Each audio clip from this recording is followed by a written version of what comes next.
ಎಲ್ರಿಗೂ ನಮಸ್ಕಾರ. ಇನ್ಫೋಸ್ಟ್ರೀಮ್ ಯೂಟ್ಯೂಬ್ ಚಾನಲ್ಗೆ ಮತ್ತೊಮ್ಮೆ ಸ್ವಾಗತ. ಈ ವಿಡಿಯೋದಲ್ಲಿ ನಾವು ಮಾಡ್ಯೂಲ್ 5 ಅನ್ನ ಡಿಸ್ಕಸ್ ಮಾಡ್ತಾ ಹೋಗೋಣ ಕ್ಲೌಡ್ ಕಂಪ್ಯೂಟಿಂಗ್ ನಲ್ಲಿ. ಸೊ ಇವಾಗ ಮಾಡ್ಯೂಲ್ 5 ಅಂತ ಬಂದಾಗ ಇಂಪಾರ್ಟೆಂಟ್ ಟಾಪಿಕ್ಸ್ಗಳು ಯಾವ್ಯಾವು ಅಂತಂದ್ರೆ ಒಂದೊಂದಾಗಿ ಡಿಸ್ಕಸ್ ಮಾಡ್ತಾ ಹೋಗೋಣ. ಮೊದಲನೇದು feature of the cloud and the grid platform. ಸರಿನಾ? ಸೊ ಫಸ್ಟ್ ಕ್ಲೌಡ್ ಅಂತ ಅಂದ್ರೇನು ಮತ್ತೆ ಗ್ರಿಡ್ ಪ್ಲಾಟ್ಫಾರ್ಮ್ ಅಂತ ಅಂದ್ರೇನು ಅಂತ ನಮಗೆ ಗೊತ್ತಾಗಬೇಕು. So these are the platforms which provide the scalable and distributed computing environment for the modern applications. ಸರಿನಾ? ಸೊ ಮಾಡರ್ನ್ ಅಪ್ಲಿಕೇಶನ್ ಅಂತಂದ್ರೆ ಸೊ ನಾವು ಎಲ್ಲಿ ಹೊಸ ಟೆಕ್ನಾಲಜಿಗಳಲ್ಲಿ ಯೂಸ್ ಮಾಡ್ಬೋದು ಕ್ಲೌಡ್ ಕಂಪ್ಯೂಟಿಂಗ್ ಅನ್ನ. ಸೊ ಅಲ್ಲೆಲ್ಲ ಸ್ಕೇಲಬಲ್ ಅಂತ ಅಂದ್ರೇನು ಇನ್ನೂ ಕೂಡ ಅಪ್ಗ್ರೇಡ್ ಮಾಡುವಂಥದ್ದು. ಮತ್ತೆ ಡಿಸ್ಟ್ರಿಬ್ಯೂಟೆಡ್ ಅಂತಂದ್ರೆ ಏನು ಕೆಲಸಕ್ಕೆ ಯಾವ ಟೆಕ್ನಾಲಜಿ ಯೂಸ್ ಆಗ್ತಾ ಇದೆ ಅದರ ಬೇಸಿಕ್ ಮೇಲೆ ಕೊಡ್ತಾ ಹೋಗ್ತಾರೆ. So next, virtual and physical platforms. Cloud uses the virtual machine to provide the isolated environment which enables the multiple user to share the infrastructure efficiency. ಸರಿನಾ? ಸೊ ಇವಾಗ ಫಿಸಿಕಲ್ ಪ್ಲಾಟ್ಫಾರ್ಮ್ ಗಿಂತ virtual platform ಅನ್ನ cloud computing use ಮಾಡ್ತಾ ಹೋಗುತ್ತೆ. ಯಾಕಂತಂದ್ರೆ easy assess for the users through the internet ಅಲ್ವಾ? So internet ಇದ್ರೆ ನಾವು ಈಸಿಯಾಗಿ ಅಸೆಸ್ ಮಾಡ್ತಾ ಹೋಗ್ಬೋದು. ಸೊ ಅದರಿಂದ ನಾವು ವರ್ಕ್ ಅನ್ನ ತಗೊಂತ ಹೋಗ್ಬೋದು. ಸೊ ಅದಕ್ಕೋಸ್ಕರ next massive data storage.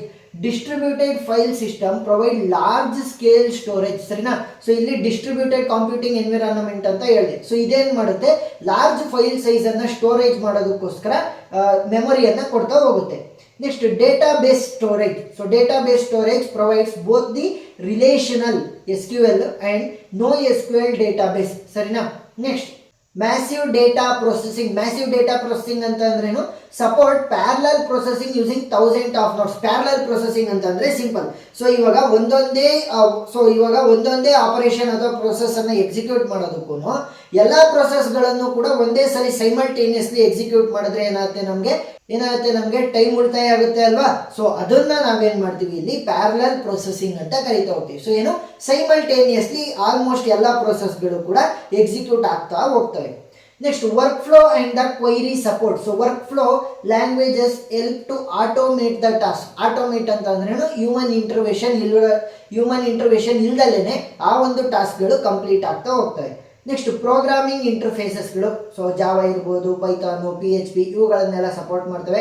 Run time support. So schedule ಮಾಡೋದಿರ್ಬೋದು, ಮಾನಿಟರ್ ಮಾಡೋದಿರ್ಬೋದು, ಮತ್ತೆ synchronization while running an program ಅಥವಾ ಆಪರೇಷನ್ಸ್. ನೆಕ್ಸ್ಟ್ ಸಪೋರ್ಟ್ ಸರ್ವಿಸಸ್ ಅನ್ನ ಕೊಡುತ್ತೆ. ಮೆಸೇಜಿಂಗ್ ಇರ್ಬೋದು, ಸ್ಟೋರೇಜ್ ಮಾಡೋದಕ್ಕೋಸ್ಕರ ಮೆಮೊರಿ ಮತ್ತೆ ಕಂಪ್ಯೂಟಿಂಗ್ ಸರ್ವಿಸ್ ಅನ್ನ ಕೊಡ್ತಾ ಹೋಗುತ್ತೆ. Next traditional features common to grid and clouds. So grid and cloud share many common distributed computing feature. So ಅವು ಯಾವ್ಯಾವು? ಮೊದಲನೇದು workflow management. Connect the cloud and non cloud services. So ಎರಡನ್ನೂ ಕೂಡ connect ಮಾಡ್ತಾ ಹೋಗುತ್ತೆ. So tools ಯಾವುದನ್ನ use ಮಾಡ್ಬೋದು ನಾವು, ಕೆಪ್ಲರ್ ಅನ್ನ ಯೂಸ್ ಮಾಡ್ಬೋದು ಮೇಜರ್ ಆಗಿ. ಡೇಟಾ ಟ್ರಾನ್ಸ್ಪೋರ್ಟ್ ಅಂತಂದ್ರೇನು, ಒಂದು ಕಡೆಯಿಂದ ಇನ್ನೊಂದು ಕಡೆಗೆ ಪೋರ್ಟ್ ಮಾಡುವಂಥದ್ದು ಅಷ್ಟೇ. ಸೊ ಈ uses the HTTP protocol. Next security ಯಾವ ರೀತಿ ಕೊಡ್ತಾರೆ, HTTPS ಅಥವಾ SSL ensures the secure communication between the sender and the receiver so that there will be sender and the receiver. So ಅಲ್ಲೇನಾಗುತ್ತೆ ಅಂತಂದ್ರೆ ಯಾವುದು ಕೂಡ ಡಾಟಾ ಬ್ರೀಚಿಂಗ್ ಇರ್ಬೋದು ಅಥವಾ ಡಾಟಾ ಥೆಫ್ಟ್ ಆಗುವಂಥ ಸಾಧ್ಯತೆಯನ್ನ ಕಡಿಮೆ ಮಾಡ್ತಾ ಹೋಗುತ್ತೆ. Next privacy. ಸೊ ಪ್ರೈವೇಸಿಯನ್ನು ಕೂಡ ಕೊಡ್ತಾ ಹೋಗುತ್ತೆ. ಅವೈಲಬಿಲಿಟಿ ಅಂತಂದ್ರೆ virtual machine migrate for the disaster recovery. So disaster recovery ಅಂತಂದ್ರೆ ಸಿಂಪಲ್. ಸೊ ಇವಾಗ ನನಗೆ ಬೇಕಾಗಿರುವಂತ ಇನ್ಫಾರ್ಮೇಶನ್ ಒಂದು ಜಾಗದಲ್ಲಿ ಇಲ್ಲ ಅಥವಾ ಒಂದು ಬ್ಲಾಕ್ ಆಫ್ ಕೋಡ್ ಅಲ್ಲಿ ನನಗೆ ಸಿಗ್ತಾ ಇಲ್ಲ ಅಂತಂದ್ರೆ ಬೇರೆ ಮೆಮೊರಿ ಸ್ಪೇಸ್ ಅಲ್ಲಿ ಏನಾದರೂ ಇದೆಯಾ ಅಂತ ನಾವು ಸರ್ಚ್ ಮಾಡ್ತಾ ಹೋಗ್ಬೋದು. Next persistent storage. So storage space ಅನ್ನ ಕೊಡ್ತವೆ ಅಂತ ಹೇಳಿದೀನಿ. ನೆಕ್ಸ್ಟ್ ರಿಪಿಟೇಷನ್ ಸಿಸ್ಟಮ್ ಅಂತಂದ್ರೇನು, prevents the unauthorised assess. So ಯಾರಾದ್ರೂ ಕೂಡ ಡೇಟಾ ಥೆಫ್ಟ್ ಮಾಡೋಕ್ಕಿರ್ಬೋದು ಅಥವಾ ಹ್ಯಾಕ್ ಮಾಡೋದಕ್ಕೆ ಏನಾದರೂ ಟ್ರೈ ಮಾಡಿದ್ರೆ ಇದು ಅಷ್ಟು ಈಸಿಯಾಗಿ ಬಿಡ್ತಾ ಹೋಗಲ್ಲ. Next database features and database in the cloud. So cloud system provides the advanced data storage and management features.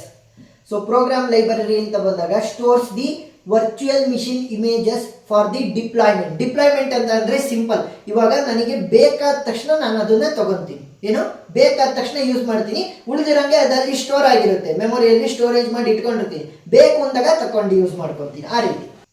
Next blocks and drives ಅಲ್ಲಿ ಯೂಸ್ ಆಗ್ತಾ ಹೋಗುತ್ತೆ.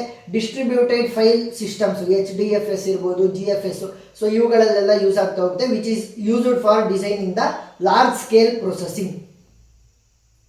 Next relational database. So relational database SQL ಅಲ್ಲೂ ಕೂಡ use ಮಾಡ್ತಾ ಹೋಗ್ಬೋದು.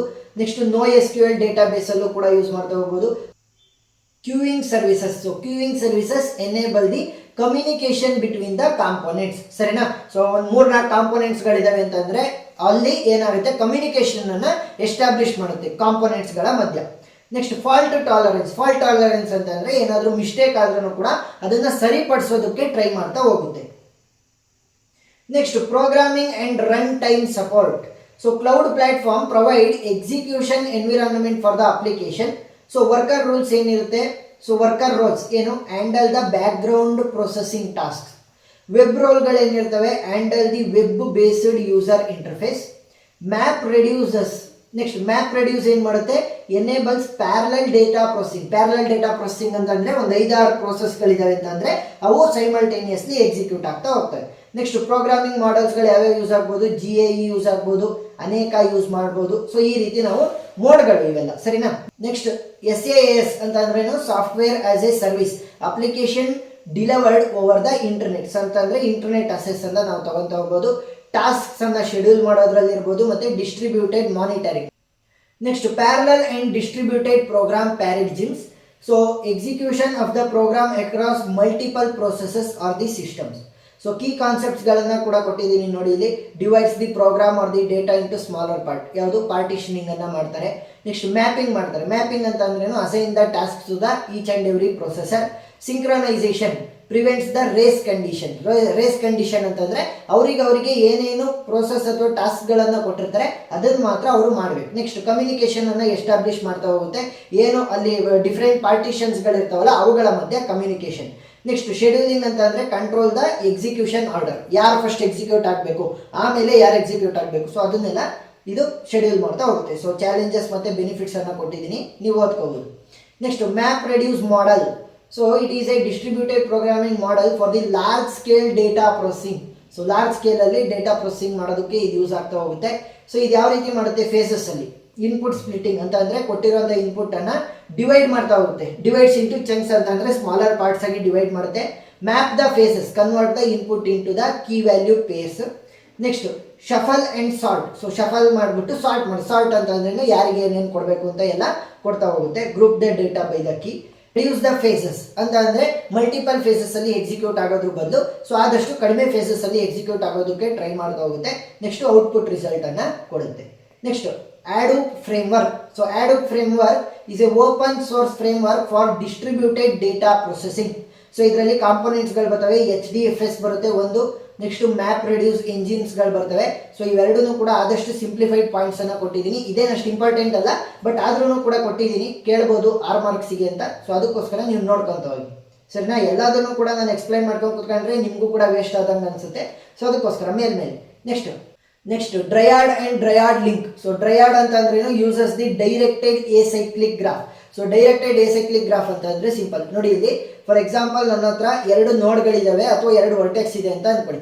ಅದರ ಮಧ್ಯೆ ಒಂದು ಎಡ್ಜ್ ಇರುತ್ತೆ ಅಲ್ವಾ, ಅಂತಂದ್ರೆ ರಿಲೇಶನ್ಶಿಪ್ ಅನ್ನ ತೋರಿಸೋದಕ್ಕೆ.